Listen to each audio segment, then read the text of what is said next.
এই স্বপ্ন পূরণ আমার মতো হাজারো কর্মপ্রত্যাশী তরুণের। এই ভাগ্যবদল চিরায়ত বাংলায় ছড়িয়ে ছিটিয়ে থাকা কোটি প্রাণী। মাননীয় প্রধানমন্ত্রী, আমি এসেছি ফরিদপুর জেলার শুভারমপুর গ্রামের ভূমিহীন এক কৃষক পরিবার থেকে।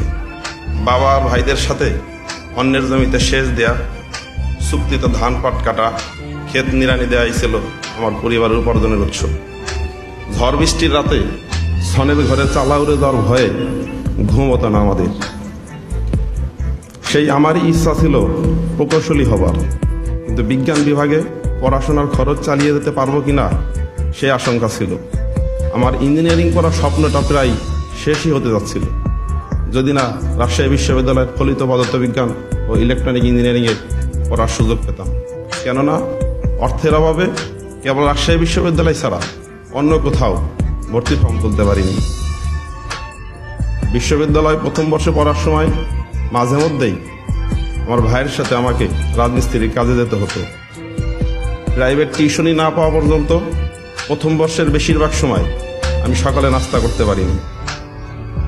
হলে 15 টাকায় দুপুরের খাবার এবং 12 টাকায় রাতের খাবার, এই মোট 27 টাকায় আমার দুবেলা খাবারের খরচ মিটত।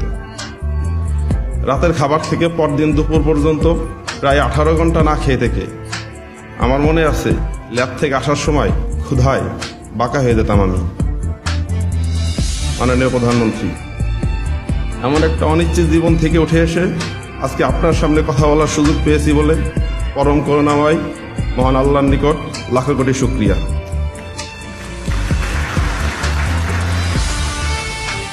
বিশ্ববিদ্যালয় পড়ুয়া অসংখ্য তরুণের মতো আমারও স্বপ্ন ছিল সিভিল সার্ভিসের চাকরি।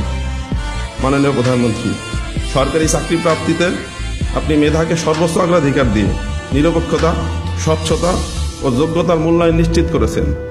ফলে 40তম বিসিএস পরীক্ষায় উত্তীর্ণ হয়ে প্রজাতন্ত্রের কর্মচারী হিসাবে জনগণের সেবায় নিয়োজিত হবার সুযোগ পেয়ে মাননীয় প্রধানমন্ত্রী আপনাকে জানাই আন্তরিক কৃতজ্ঞতা। কিন্তু এখানেই গল্পের শেষ নয়।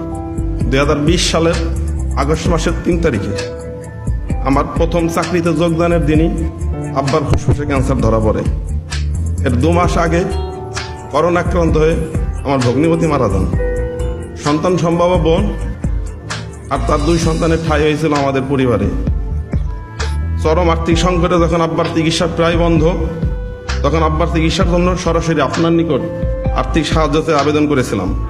বিশ্বাস ছিল মাননীয় প্রধানমন্ত্রীর সাড়া পাবো, কিন্তু এত দ্রুত সাড়া পাবো এটা ছিল